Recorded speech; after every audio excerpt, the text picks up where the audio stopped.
para haters akan terus berteriak. Hari ini mereka mencari alasan, besok mereka akan mencari alasan baru. Tapi suara bising itu tidak akan pernah mengubah sejarah.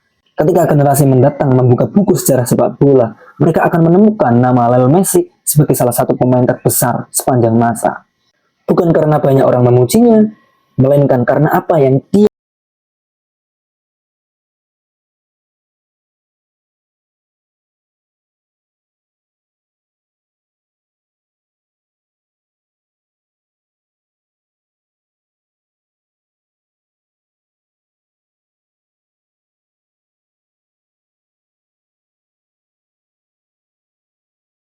Leo Messi membawa Argentina 3 kali ke final Piala Dunia.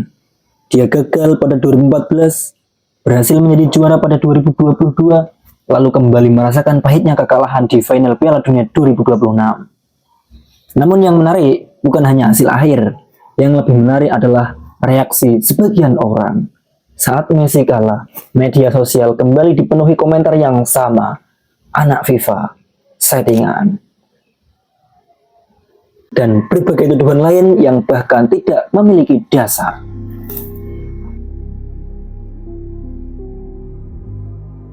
Padahal pertanyaannya sederhana, kalau memang semua sudah diatur untuk Messi, mengapa dia harus kalah berkali-kali di partai final?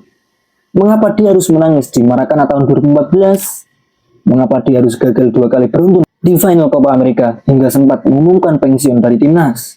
Dan mengapa pada 2026 dia kembali pulang tanpa trofi?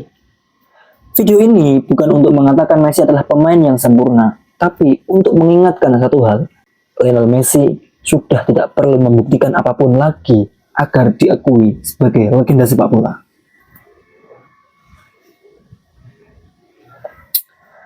Banyak orang hanya melihat trofi, mereka lupa melihat perjalanan panjang di balik setiap trofi itu. Leo Messi bukan pemain yang langsung mendapatkan segalanya. Dia datang dari Rosario sebagai anak kecil dengan gangguan hormon pertumbuhan. Banyak yang meragukan masa depannya.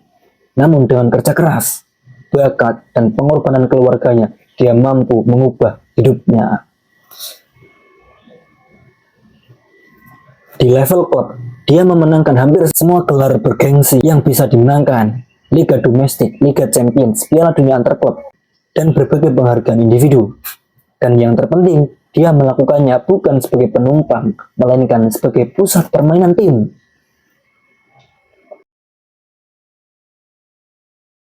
Lalu datanglah tantangan terbesar, tim nasional Argentina. Selama bertahun-tahun Messi terus dihantam kritik. Setiap kekalahan selalu diarahkan kepadanya. Setiap final yang gagal menjadi alasan untuk mengatakan bahwa dia tidak punya mental juara, tidak ada leadership. Tetapi dia tidak menyerah. Dia kembali, dia bangun, dan akhirnya mempersembahkan Copa America, Finalissima, hingga Piala Dunia untuk negaranya.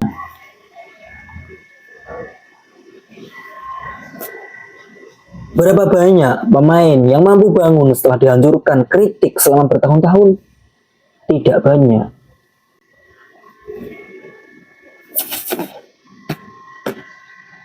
Setiap kali orang menilai pemain hanya dari jumlah gol, padahal sepak bola jauh lebih kompleks daripada itu. Messi bukan hanya pencetak gol, dia adalah otak permainan, motor serangan, playmaker, kreator peluang, penghubung antar lini. Jika melihat statistik sepanjang turnamen-turnamen besar, Messi hampir selalu menjadi pemain Argentina dengan kontribusi terbesar. Gol, assist, umpan kunci, peluang yang diciptakan, ekspektasi assist, dribble sukses, progressive carries, progressive pass, touch di area penalti lawan, keterlibatan langsung dalam gol tim. Bahkan ketika tidak mencetak gol sekalipun, pengaruh Messi tetap terasa. Dia turun menjemput bola dari lini tengah, menarik 2 hingga 4 pemain lawan, membuka ruang untuk rekan tim, mengatur tempo permainan. Dia menciptakan peluang yang mungkin tidak bisa dilihat pemain lain. Itulah mengapa banyak pelatih top dunia mengatakan bahwa Messi mengubah cara sebuah tim bermain. Ada satu fakta yang sering dilupakan. Ketika lawan berhasil menutup ruang gerak Messi dengan disiplin tinggi, permainan Argentina hampir selalu ikut menurun. Mengapa? Karena hampir seluruh aliran kreativitas timnya berasal darinya. Saat Messi tidak mendapatkan ruang, Argentina lebih sulit membangun serangan, lebih sulit menciptakan peluang, lebih sulit keluar dari tekanan lawan. Itulah besarnya pengaruh seorang Lionel Messi. Bukan sekedar karena namanya besar, tetapi karena kualitas permainannya memang menentukan jalan pertandingan.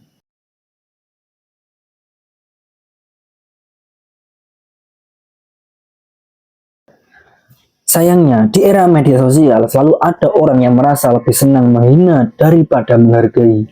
Ketika Messi menang, mereka mencari alasan. Ketika Messi kalah, mereka berpesta. Seolah-olah seluruh karir seorang pemain hanya ditentukan oleh satu pertandingan. Padahal sejarah sepak bola tidak pernah ditulis oleh komentar anonim di media sosial. Sejarah ditulis oleh apa yang terjadi di atas lapangan. Dan di atas lapangan, Messi sudah memberikan segalanya. Dia memberikan gelar, dia memberikan hiburan, dia memberikan inspirasi, dia membuat jutaan orang jatuh cinta kepada sepak bola, membuat jutaan orang menikmati olah bola, menikmati seorang bermain bola. Berapa banyak anak kecil yang mulai bermain bola karena ingin meniru dribble Messi. Berapa banyak orang yang rela begadang hanya untuk melihat sentuhan kaki kirinya. Itulah warisan yang tidak bisa diukur hanya dengan jumlah trofi.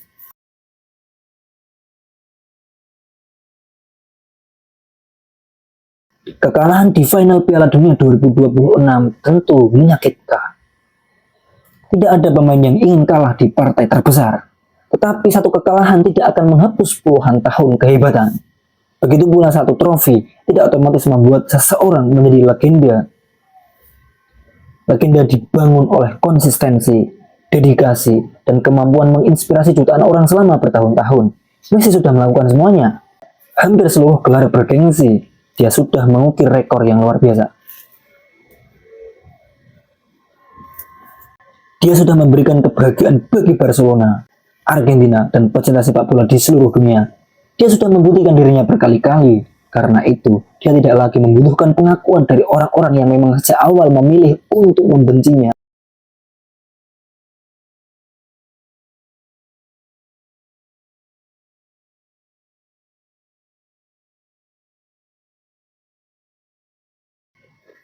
Dia sudah memberikan begitu banyak gelar untuk klub dan negaranya. Dia sudah memberikan begitu banyak momen indah untuk para pecinta sepak bola. Dia sudah menghadirkan senyum, decak kagum, dan inspirasi lewat cara mengolah bola yang mungkin hanya dimiliki segelintir pemain dalam sejarah. Jadi jangan biarkan suara para haters mengaburkan kenyataan. Karena legenda sejati tidak membutuhkan persetujuan semua orang untuk tetap disebut legenda.